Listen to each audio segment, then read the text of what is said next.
अस्सलामुअलैकुम। मैं हूं नौशीन अब्बासी और मैं ऑनलाइन कुरान पढ़ना पढ़ाना सिखाती हूँ।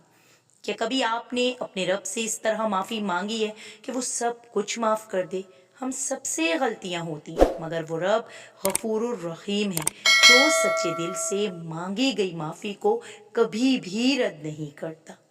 इस दुआ को आज हम अच्छे से समझेंगे और दिल से पढ़ेंगे। रब्बना, ए हमारे रब, ज़लमना, हमने जुल्म किया, आफुसना, अपने नफ्सों पर, व इल्लम तगफिर लना, और अगर तूने माफ़ ना किया हमें, व तरहमना, और हम पर रहम ना किया, लनकूनन्ना, तो यकीनन हम हो जाएंगे, मिनल खासिरीन, खसारा पाने वालों में से। रब से माफ़ी मांगने में कभी देर ना करें।